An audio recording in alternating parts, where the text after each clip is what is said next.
How is it going today, ladies and gentlemen? I'm your boy Eddie Hates Anime here with a very special guest, Edenz Blue. Yo, how's everybody doing? They can't answer back, so I don't know why you asked that. Oh yeah, that's No, I'm true. just kidding. I'm just Oh, yeah, kidding. that's true. But today we're going to be doing an amazing tier list. It's a My Hero Vigilantes tier list, so there's not much else to it besides maybe a little introduction. If you haven't seen the series already, it's just a side series prequel to My Hero. I'd recommend you check it out. I also wouldn't recommend that you watch this video if you haven't read it, because we're probably going to go through very heavy spoilers. But if you don't mind that, then feel free to give me some watch time. Without further ado, I guess we can get right into it. Alright, so starting off, we have Mr. Aizawa himself. Obviously, he's not a new character in the main series pretty heavily, but he gets heavy backstory. I would argue more than they showed in the main series in Vigilantes. And we already talked about this beforehand, but he's one of the small handful of characters that would be goated. For Aizawa, you pretty much already hit the general point on it. Vigilantes fleshes his character out way more than what we get in the main series. You know, that being with his whole flashback and stuff like that. It kind of also gives more insight onto how he initially got as good as he did as a hero, where a lot of his inspiration came from, which is pretty cool. And just kind of makes you wonder because when you look at the main series of My Hero, you have all these people with these super powerful quirks or like these very offensive type quirks, and then Aizawa, while yes, technically you can argue that his quirk is broken. Because he can cancel out abilities, it helps you understand how he kind of got past that whole part by actually still being able to do the whole physical stuff in hero work. See how he wasn't very confident in his quirk in the past, and then throughout his flashback, and by the end you see him gain that confidence. Vigilantes did Aizawa so damn good that for real, he went up so many steps in my opinion anyway, once you really got him fleshed out. Because I was about to say, when I read the main series, because for those of you that don't know, I read the main series before. Obviously I read the main series before Vigilantes, but I read I never read Vigilantes until recently. So I read the part with figuring out that the dude from the League of Villains was Oboro and all that shit, with him and Eraserhead all crying and stuff. And I was like, wait a minute, there's a actual Aizawa backstory here that I have no idea what's going on, but it seems very interesting. You're talking about the build up to the war arc in the main series, right? Yeah. So. Oh yeah. Okay. Kurogiri. His villain name anyway. Yeah. So that's when I first realized oh shit, Aizawa can actually have some development. I was unaware that it was in Vigilantes where it showed the actual past, but that's when I first got interested in as an actual character. So Vigilantes definitely made him go from a B maybe to an S tier developed character. That's really all we got to say. We can put him in goated. If you have no objections, of course. No, not at all. Don't get me wrong, he was already a cool character in my opinion in the main series, but it's Vigilantes is what just shot him up to the top for me. Alrighty, next we have Mr.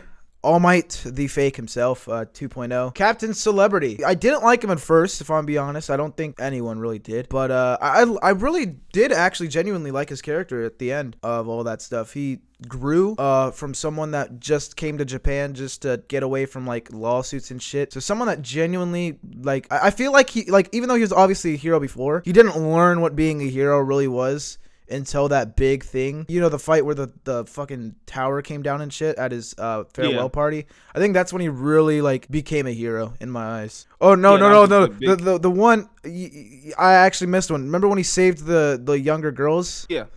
Was that in the same time or was that before? My memory's a little hazy on it, but if I'm not mistaken, I believe that came before. Okay, yeah, no, that was the main one. Because by the time, if I'm not mistaken, by the time the whole tower stuff happened, he kind of already became that better person. Yeah, okay, then I'm mistaken. It was that one that was really when he first started, in my eyes, became better. The tower falling, that was crazy though. It really humbled him. Of course, he tried to put on a brave face and all that, even though he was getting jebaited and beaten pretty bad. I have a feeling that seeing All Might do stuff so effortlessly when you're supposed to be a top level hero too might they never go into it obviously, but I feel like it has some effect on you. Because he was, if I'm not mistaken, didn't they say he was the top hero or one of the top heroes from America? Yeah, I think he was. But yeah, he was definitely one of the top heroes. I'm not sure if he was. I don't remember, to be honest. But gotcha.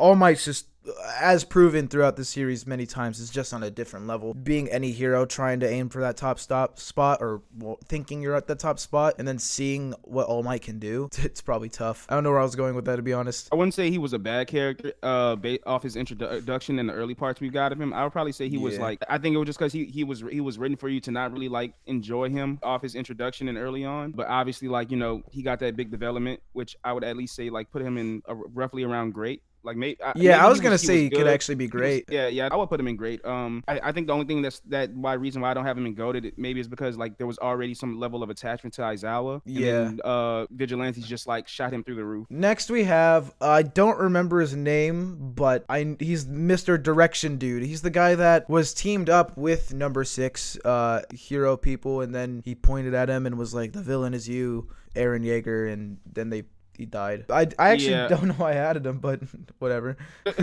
I mean, is it fair to say he's bad? But is that just the fault of lack of a screen time? Like, you just kind of thrown in there to be someone's punching bag? Should we just... I think it would be nice to give him average, because I think like if he was like an actual character, he'd be pretty cool. Because I did like him from what I saw. He seemed funny. Like he was just a dad trying to support his kids and stuff. He seemed all right, but he got killed really easily. So that's kind of an L. Yeah, I mean, I'm cool with average. It's just like pretty hilarious to think that like the guy kind of showed up just to be honestly a punching bag. Yeah, that happens to a lot of characters. True. Next we have. Do you remember his name? Tsukauchi. Okay, Tsukauchi. I don't know what really to say. I like how obviously he's very opposed to Vigilantes, but in dire situations, he knows that like they can be trusted sometimes. Like he is. So the stuff that Koichi does, he is thankful for his help. Yeah. Specifically like the Tokyo Sky Egg arc, the tower and stuff. Mm-hmm. And then like stuff like that was when everything was pretty much getting out of hand. Like he is thankful for the help, but he still doesn't stand for vigilantism. Yeah, if that makes sense. Yeah, that was a way better explanation than I was trying to give. But yeah, back on that, I do like how even though he can see how they can be useful somewhat, like he stands for his beliefs.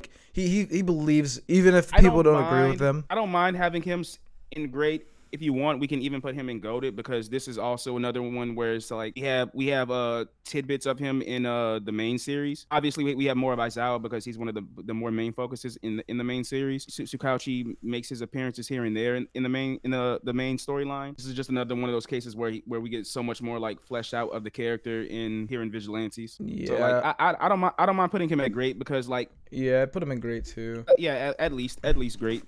He's not bad at all. Like because like he's a detective. He's doing what he thinks should be done. Like he's just kind of following like the rules of the law. Like he's not really doing anything that really makes you want to hate him. And then that whole relationship between him and his sister, which we'll get into later on once we get to her. Yeah. I think that's a pretty cool dynamic. Of course, yeah. Okay, so next, I have really bad at remembering names in the series apparently, but I don't even remember the next two. I guess we could kind of just tackle them both at once because they're always together. But these two dudes, I'll zoom in on the video, I guess, so people can see. They're Pop Step fans. They're friends with Koichi. Right. So the one with the Cyclops lasers, his name is Ichimoku, or like Samazu or something like that. Okay. Yeah, go ahead. I don't even know what to say. I know they're prominent, like they're in the series a lot, but they don't get any development, which isn't a bad thing for what their characters are. They're just like there, unless I'm missing something. I will put them in average, because all they really are is like they're fans of Pop Step. They're big followers of her or whatever. Yeah. And they've had those moments where like they'll help out Pop Step, Crawler, and all that when like capturing people who like were distributing those drugs. The Trigger. A few big ones coming up. So first we got Knuckle Duster, who I don't even know where to begin. Obviously Koichi's first mentor, also the former speed hero, a clock.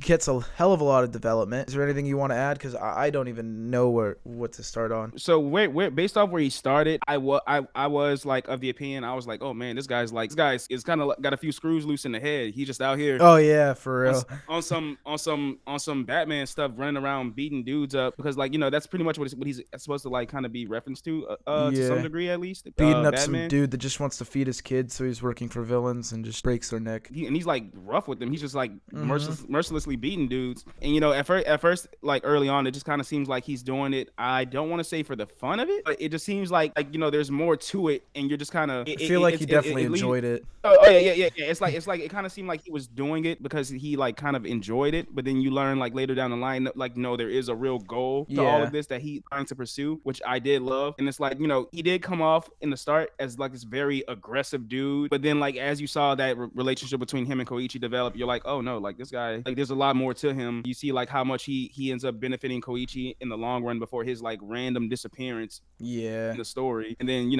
like how you said, those little tidbits that we got to where it was hinting about him potentially having a quirk at one point. We find out that was the case. We find out All For One was somehow connected to all of this. That's crazy. I totally even forgot about the All For One stuff, which I don't know how, but yeah, that whole thing was wild, and it just kind of like helped that connection to the main story even more. Okay, spoiler alert, we already discussed where we were putting him before, because he's one of the few characters, like we said, we'll go with goated, so yeah. I'm putting him in goated. Next we have the main character himself, Koichi, like Hamawada or some bullshit, I don't remember, but Himawari. Okay. Koichi, what is there to say about him? At first I thought that he was just Deku too, which wasn't necessarily a bad thing at the start, because it was like, it makes sense for a main character of a series like this to just be a guy that wants to help people out. Isn't super strong, but he does have a quirk of his own, so at least he has that. And I don't know if I'd still say he's similar to Deku, which I guess he kind of is in terms of like what he's doing in the story, but he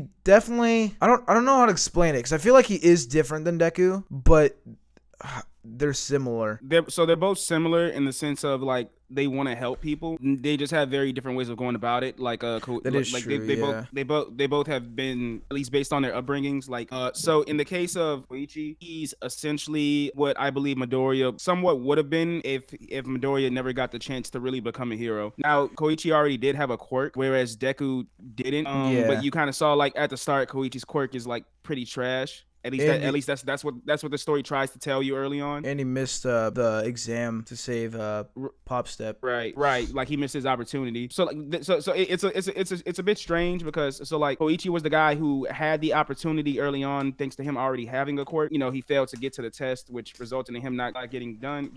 Deku, right from the start, never had a chance because he didn't have a quirk. He got lucky and got the opportunity to meet All Might and move on to fulfilling his dream.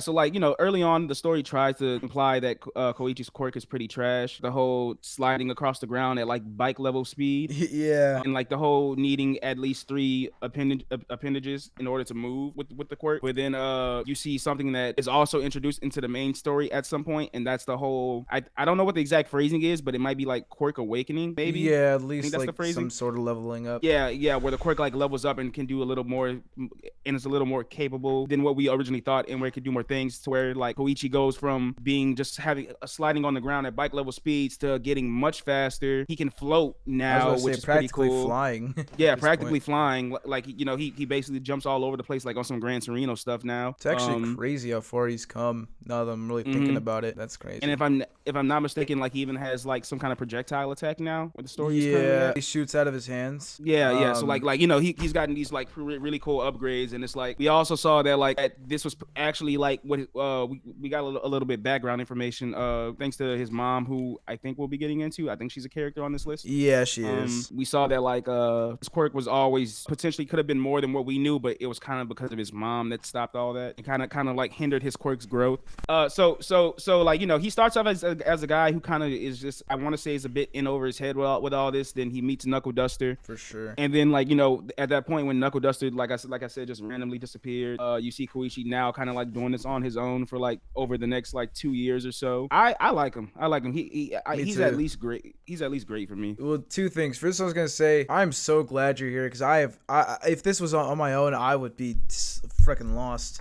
So I have you to explain shite for me. And second, I was about to say, this is the big moment that we still have no idea what we decide, great or goated. I personally am fine with either one. It's because the story is not over yet, so I'm wondering if like, he could become more. Right.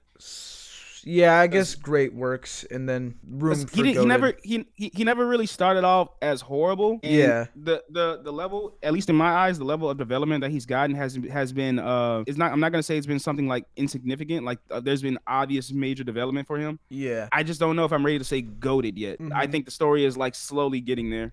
I feel like goated will, yeah, definitely come towards the end or some huge thing. Like, yeah, we'll definitely see him get better, I feel like. So, yeah, he's in great. Next, we have Makoto. What's not to love about Makoto? She she supports vigilantes. She's Captain Celebrity's manager-ish person. She's freaking overall is very good at putting on like events and having stuff happen. She's the sister to the detective, and I think she's a good character. I'm definitely missing like many things here, but I don't know what. So that's all I remember about her. So she's really great. Like it's been shown she's a good leader. Like Yeah. she's, you know, she's basically like that in that whole management side. She's the one who basically like did a whole 180 on Captain Celebrity's career. Yeah, that's crazy. You know, it was because of her that he was able to even come to Japan in the first place to like fix his reputation because of all the bad stuff that he had going on in America. I like the chemistry between her and Koichi. I think that For was real. pretty cool.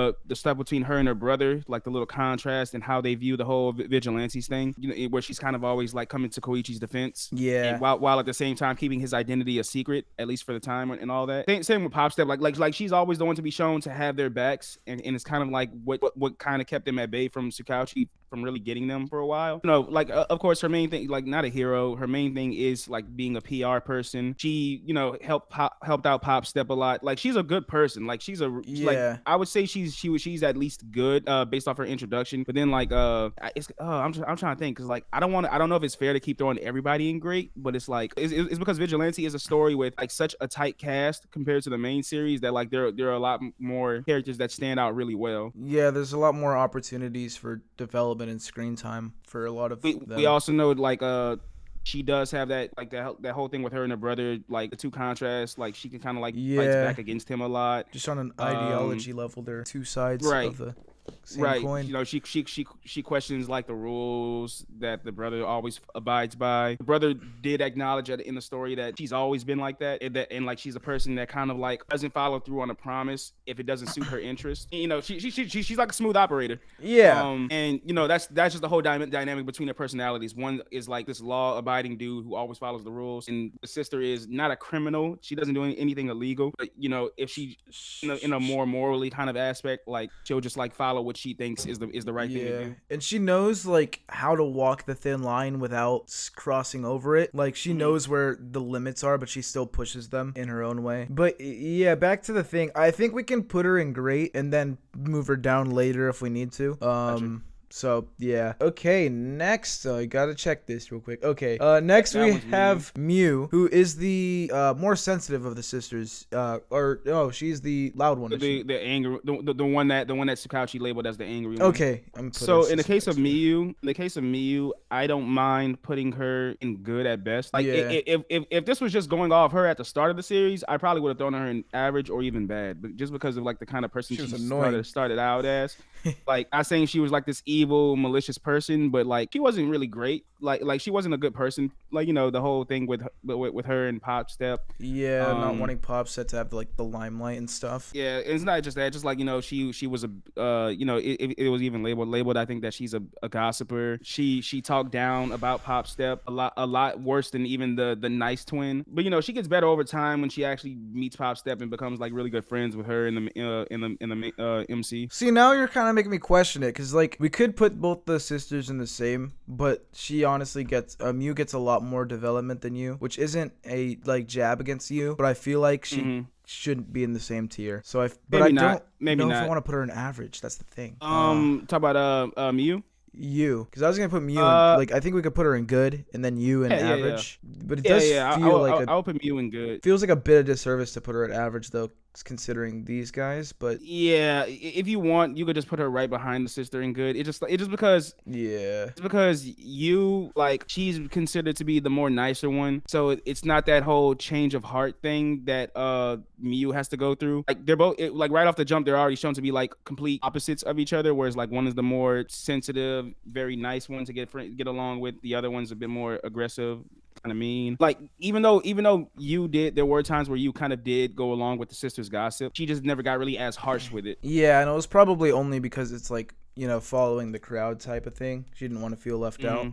Because I don't think Yeah. she's the type that would do that on her own. You know, I can't go higher than good for either one. Yeah, no, I agree with that. Okay, so next we have, once again, I have no idea what her name is, but I'm just going to call her Crab Girl. I think she was a sidekick to Fat Gum, if I'm not mistaken. I think she's pretty cool just as a character. I didn't really like her at first because I thought she was kind of like weird. I didn't know what her motives were, and I low-key thought she was a bad guy off her introduction. But she's Wait, you thought she was a bad guy? I off thought her she was gonna introduction? I thought she was gonna become a bad guy. I did not like how she looked. I was like, nah, there's no way she's just 100% a hero. I thought she was gonna become a bad guy, or at least some like in between. But I was wrong. Woohoo! And I do like her now. Wait, no. She wasn't a sidekick. She was on the police force. Oh, okay. Which pretty much the police force gets like a lot of shine here in Vigilantes, unlike the main story, which are generally about the heroes and stuff. Yeah, I like that. It's because like generally, besides a few moments, like Vigilantes is still very down to earth. Whereas in like the main series, the police force isn't helping with anything. Because they can't. Like, for example, like in a fight like of All Might versus One for All, what are the police gonna do? They're gonna die. Right, understandable. But if it's something like, I don't know, I mean, I guess it's kind of hard for them to help out in Vigilantes too, except for like some petty criminals. But I don't know where I'm going with that. But they're still there, so yeah. I don't know what else to add for her. I just think she's good. Yeah, Enjoyable character. She's enjoyable. Like, just kind of like supposed to be, I guess, like the not necessarily the joke for her character, but like it's just kind of funny because she's a member of the police force. Yet at the same time, not many people take her seriously due to her like comedic nature. Yeah. Which also is good because she, as far as we know in the story, she does do undercover work. So it's like that helps her out. Yeah, it doesn't make her seem like law enforcement. Right. She's supposed to be like portrayed to kind of like be unprofessional, but we know like once we actually get more with her character, like she's serious about the job. There's only like so much to say because she herself isn't really much in the story very much. Yeah, I think she's only been in like 10 chapters or maybe less. Like, yeah, I don't mind putting her in good. Like Right. I definitely think she's above the 3 in average, and I don't think there's anything really drastic that separates her from the sisters. Yeah.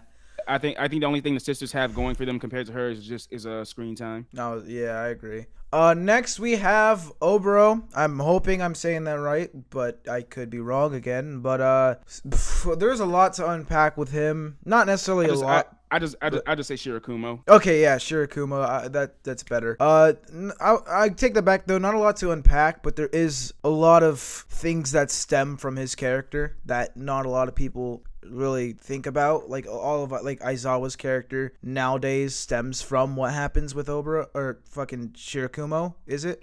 Okay. And Shirakumo himself was like when we see him in the flashbacks, he was a very cool guy. Like I really enjoyed his character in that sense, and I would have even thought of putting him in great. Maybe I would have thought I think he is great, like solidified because though that connection. Yeah, I'm just gibbering right now. But because of that connection and all the stuff that happens and what happens later down the line with him becoming a villain, which we still don't know how that or like why or how. Maybe like did we ever find out how, or is it just we just know he is the villain, dude?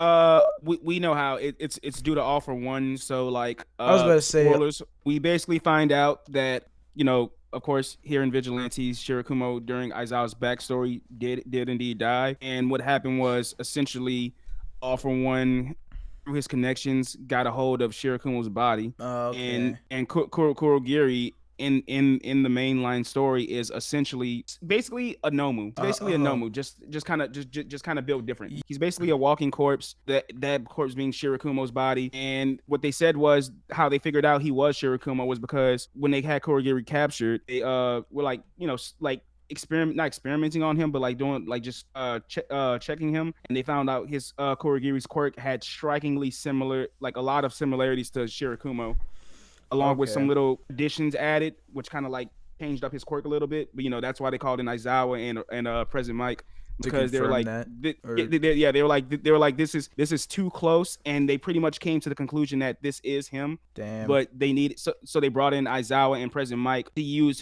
them to get some like emotional connection out of. Yeah, so they can get information. I need to reread My Hero. I don't know. I might have to reread it soon. Oh, yeah, it's like some of this stuff like this, like you get a bigger appreciation for the stuff in the main story. Of course. So, I would have him in great. Yeah, I was about to say like, what's the verdict? But I think a great is a perfect place for him. Okay, next we have. I'm sorry. I just want to say the only thing that stops me from having him in goated is just because he kind of only serves his purpose in the flashback. Yeah, that's about it. I agree. But it was really well done. Okay, so next we have Captain Celebrity's woman.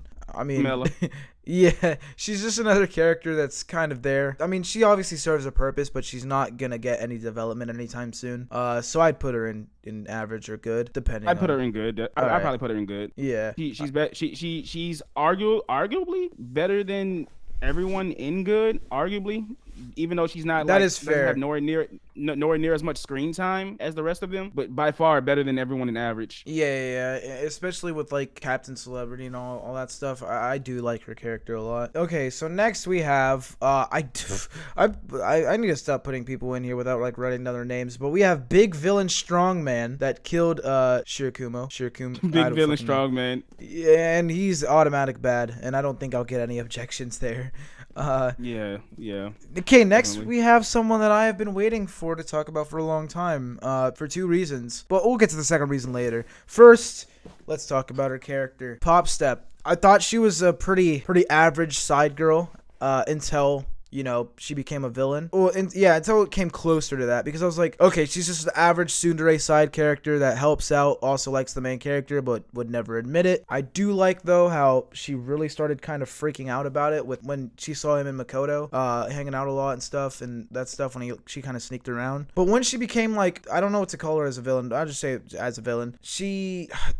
just seeing what like the one the one like few panels where it showed what could have been between her and Koichi, that kind of hit different, and I do like, it just sucks for her character. I mean, that she got done dirty. Yeah, because it's not even her fault either. But like, it's not like she still will be labeled a villain forever because of that. But it's not really her fault, which sucks. Yeah, I'm hoping they like stick the landing with her, since she still hasn't had much involvement in the story after all that. Like I'm hoping she doesn't like sits pushed to the sidelines right as the story ends. Oh yeah, that's what I was about to add as well. Like, she could still have more development. We just have no idea when or where it's gonna happen. And the second thing, who's better for Koichi, Makoto or Popstep? And I think I called her Popstar. Oh no, I called her Popstar earlier. Whatever. I'll just no, it's Popstep. Make fun of myself. But yeah, in that conversation, I probably would have said at the start of the series Makoto or Koichi, but where it's based off now, I don't mind the whole Popstep thing, especially now that we've gotten like a lot more development with Popstep. As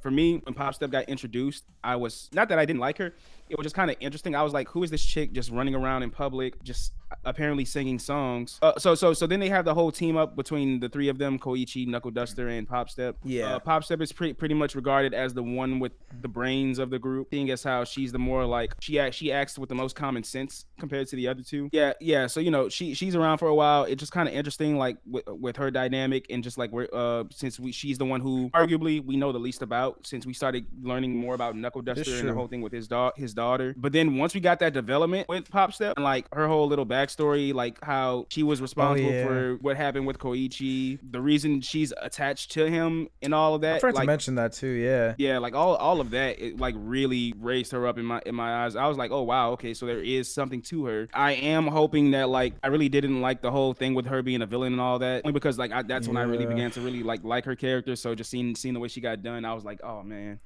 So Yeah. the door is still open for where she could go. I'm hoping she isn't a victim all the way till the final wrap up of this, because I don't know how close Vigilantes is to the end, but I would have to assume it's getting there soon. Yeah, it's definitely at least past the halfway point, I would say. Right. So I'm hoping she plays like a significant bigger role sooner rather than later. But I'll just add this: I do like that she genuinely did feel bad about the whole thing with Koichi. Like, feeling Yeah. like she really messed up his chance. I'll add that too. Like, you know, she's not a person who just kind of like thinks of herself. Like, she genuinely did feel bad when she found out about all that. I am hoping that we do get like that moment where she kind of like tells him who she is. Yeah, that too. Because she still wants to apologize and thank him for what he did for her. I feel like she might. I don't think we've gotten that yet. I think she's gonna become one of those girls in a shonen that ends up getting captured or some shit. Because I mean, that's definitely what it is kind of leading to. Because obviously Koichi's just trying to protect her right now. But like, I just hope she wakes up soon. Like, yeah. But I would have her in great. I think she's right there with definitely all the other great cast members. Yeah. Alrighty. Next we have, I think his name is Wrapped. I think that's what it said in the picture name at least. But he's just a, you know, obviously he's gonna go in average, but he's just a chilled guy. He's pretty funny. Yeah. I think we just put him in average. He's cool. Yeah, he's cool. He just you know, a guy who's there with Soga a lot of the time. Yeah. Next, I don't remember his name either, but he is the guy that was back in Aizawa's backstory. He was the guy that would fight Aizawa a lot, and I'm pretty sure he was Eraserhead's like teammate in the thing. Do you know what I'm talking about? When during his backstory with the team up. Yeah. Or am I getting the wrong guy here? I'm pretty sure that is the guy. No. That's him. He didn't like Aizawa. His name's Sensoji. He didn't like Aizawa. He was kind of one of those guys who were basically like might equals right kind of guys. Yeah. Kind of like there to kind of like down Aizawa's confidence. Like, you know, one of those people who talked if I'm not mistaken, talked about Aizawa, how like pathetic Aizawa's quirk was, because it wasn't one of those highly offensive capable quirks. You know, he's an arrogant character. You know, we saw how that turned out later on in the Aizawa flashback. He's nothing amazing to me. Like, I don't know. I probably have him in average, to be honest, because he was just there to serve as I was gonna say good, but average is. I mean, I'll put him in average, but like, dang. I mean, not good isn't good. Good isn't blasphemous. It just like I'm just trying to think of the bigger role he played, because he was just kind of there to be one of the more. Yeah. When he was kind of there to just be a naysayer to Aizawa. He can, you know, he can be high average. I'm not really ordering these, but if there had to be someone at the top of average, it'd be him. Actually, you know what? No. I don't mind throwing him in good, because he wasn't just like always like a hater, if that's the right word I would use. He did get a small development. Yeah, he did get very small development. Like, you know, he started wearing the goggles later on. Yeah. Like Aizawa, which I thought was actually kind of cool. He did also start he even did like congratulate when people did do a good job. Like, it wasn't just like Aizawa did something and then he just still on people's asses about it. I don't mind putting him in good. Like for the small time that he was in the flashback. Yeah, he was pretty cool. All right, next we have Koichi's mother. At first, she did seem kind of like, you know, one of those average moms, I guess, in fiction. Didn't she not want him to become a hero, or was it the opposite? I honestly don't remember. What was her role? So for her, I don't think she necessarily. It wasn't like I think she was kind of one of the ones who talked down a bit on the idea of Koichi becoming a hero. Okay. Not to be, if I'm remembering correctly, not to be like an asshole or anything like that, but like we find out that you know, she's just a very over caring mother. Like she's always was like worried for his safety, which somehow ended up turning into that really bad habit of her constantly slapping him. So like we know that, like, basically, honestly, for this alone, I honestly, just on personal bias, I would throw her in bad, just because we find out she's the whole reason why this man's quirk basically got hindered. It's growth. Like, when as a baby he started already showing signs of being able to basically fly, and she kept slapping him down when he did that, which is pretty messed up. So you don't think that the chapter 2 she did have saved her at all with the no, don't get me wrong, like I'll throw her in good. I thought you were gonna throw her in bad. I was like, no, I said I want to throw her in bad just because of like how cool we got to see Koichi's quirk be. It's like she's the reason for like why it didn't get to this sooner. It was just like, oh man. I kind of agree. Next, My bad. I'm sorry. The little fly swatter thing. That's also like the name of her quirk. It's her like slapping him. Like I think that was a play on that, like the name of her quirk. Yeah. Alrighty. Next we have Soga, who, whew, I mean, I don't want to get too quick to it, but I want to say he's goated. I mean, maybe not goated. Definitely great though, because he just starts off as he's kind of like relatable to Bakugo almost as a character, to where he starts off as like a huge douchebag, but he's actually like really cool now and does help out the main character. Obviously, there's some difference is there, but like the similarities are there as well. Yeah, I just genuinely do like Soga a lot as a character now. I don't know what else to add though. So with the case of Bakugo similarities, yes, it is basically like he at the start he is known to be very violent. He does, like in the case of Koichi, like he does enjoy the idea of like humiliating people, attacks people like a criminal basically, which is all pretty messed up. Yeah. But then like where the development comes in, we see that's because like his whole life he was basically discriminated against. He had this perception that people thought of him as a monster. Damn. And that kind of all transitioned into him just enjoying the idea of making other people suffer, because everything he went through. So it's basically, think of it as like Midoriya turning into Bakugo personality wise, because his whole life he got bullied for not having a quirk. That's not saying like, you know, that was this guy's situation, but it's like, imagine everything Midoriya went through his entire life, then developing Bakugo's personality because of it. Oh yeah, you also mentioned before we recorded that he's kind of like the new Knuckle Duster, which is also very cool. Yeah, essentially, yeah. Where would you put him? Oh, I have him in great. I think he's great. Okay. I don't mind goated, but at minimum great. I guess he could be great. I don't know, because like the two that are in goated are very hard to stand side by side with, I feel like, in terms of writing. I only think there's one more that could be, but we'll get to them. Next we have this little shark man, who just became a villain one time because the trigger, but he's also a fan of Pop Step and stuff, but he's not very important. But we can put him put him in bad or average. Yeah, bad or average, it doesn't matter to me, dog. You can probably put him in bad just because I mean, I don't know. He's a fan of Pop Step. That's it. Yeah. I guess it's the same with the Cyclops dude. I guess bad can just be reserved for the villain that killed him. Okay, next we have... Do you remember her name? Because I don't. I'm actually like the worst fan of the series. The daughter of Knuckle Duster. Tamao or Tamao. All right. I don't know if I'm pronouncing it right. Yeah, I like her character a lot. I mean, even I just like her. I don't know if it's sassiness, but she's very like, even when she's like normal again, she does kind of defy, you know, what her dad wants with the whole like just the small little bit with the guitar. When it was like, screw it, like I know it'll piss the old man off and stuff. I just think she's kind of a chill person. Maybe not chill, but like she seems fun to hang around just as a normal person. And then as a villain, I think she was done really well. At first she just seemed as like some random high school girl that happened to be this powerful, and I didn't really like that, but finding out what actually happens, really good character.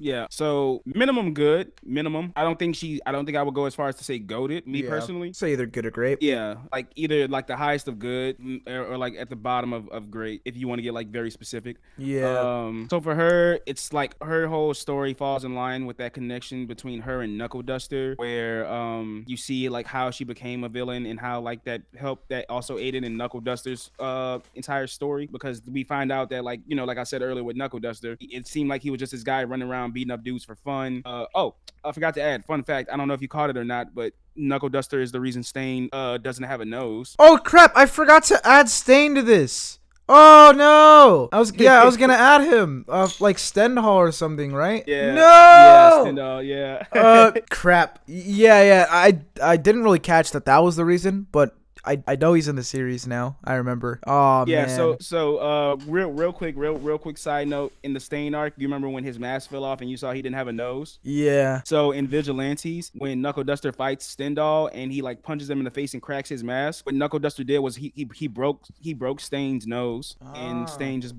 Stain like after escaping and all that, Stain cut it off. That's crazy. Yeah, but, you know, just I'm so mad. Stuff. Okay, actually, quickly, where would we put Stendhal on this list? Stendhal, probably good. Like I don't think he had anything too amazing going for him either, but I wouldn't say he was bad. Yeah, it's just cool knowing how Stain was, I guess. But yeah, back to her. I guess, yeah, like you said, either top of good or bottom of great. I'm only putting her bottom of great because I think she is clear of all of these people. So yeah. Next we have who's practically just the prince of this series. But I don't remember his name, but I know he is a hero, and you know he's pretty fantabulous, man. We don't know if he's alive or dead, which is tough, but I like him. He's not anything too amazing though. No, not at all. Like, I don't want to do him the disservice of throwing him in the average, but it's like his appearance wasn't really meant to serve anything. Yeah, it's hard because I like him more than everyone on average, but he doesn't have anywhere near the development of everyone in good. Yeah, he was just kind of there to be thrown in the flashback. I don't know if Vigilantes is going to do anything with him, considering there's been no mention of him past the flashback. Like, if I'm not mistaken,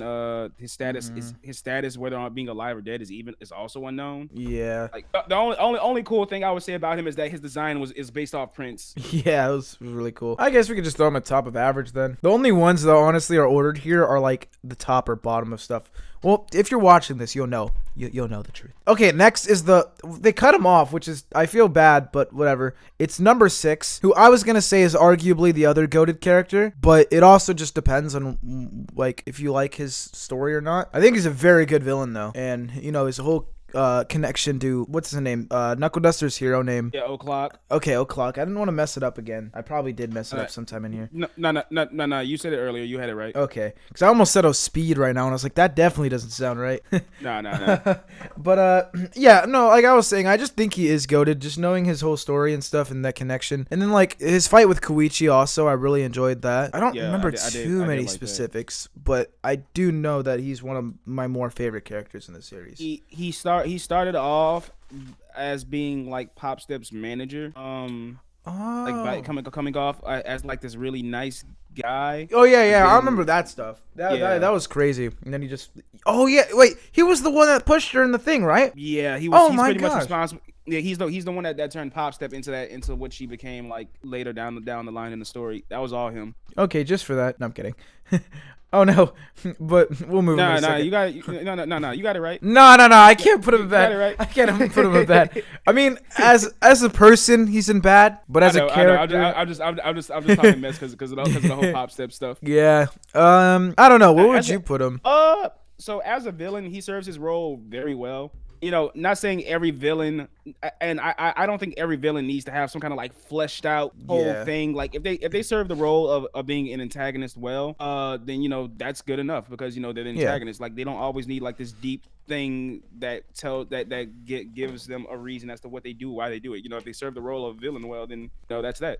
I would say he's at least great, at least. All right. Because he's pretty much like the main rival villain. I don't even know if rival is the right word, but like the main arch enemy of Koichi, pretty much. Yeah. Like he was pretty much responsible for that entire the whole Tokyo Sky Egg thing with the tower and all that. Like he's done some pretty messed up stuff. The stuff with Pop Step, the whole connection to somehow getting Knuckle Duster's court. Yeah. Man, you know he was heavily involved in the whole Trigger stuff. A very unhinged character mentally. Yeah, and he's also like, isn't he like not like, I'm not gonna say not a person, but wasn't he like made kind of or something? Or was it just the fact that he was given the name Number 6 that made him seem like less human? I think it was the fact. I think it was the second part where he was like he was given the name. I don't remember. I don't think he was just built in a lab. It was like I think it was some kind of obsession he had with O'Clock, and then yeah, you're right. Yeah, you see what he became. Well, unless we want to change anything, which I don't think we really need to, I think we hit it right on the spot, then that is it for our My Hero Vigilantes tier list. If you liked our tier list, press a like on this video. If you didn't like it, still press a like on this video. It's obviously subscribe to Edenz. Man's, at the time of recording, is basically at 200. I'm sure he's past it by now because this video is not coming out for like a couple weeks. But okay, cool. You got anything to say? You can plug yourself. You can say anything. I don't really care. Yeah. So my channel, you know, if you do come to it at the time of this recording, it's essentially majority like One Piece content, pretty much. I do plan on covering more series in the future, but you know, I'm just getting off the ground with the whole YouTube thing. So, you know, just a heads up in case you stop by. One Piece is a good series to start off with. Lots of views there. Oh yeah. Okay, yeah. That's about it. Be sure to, you know, like I said, like and subscribe to both of us. Like, I guess you can go and like his videos too. That would, whatever. Bye guys.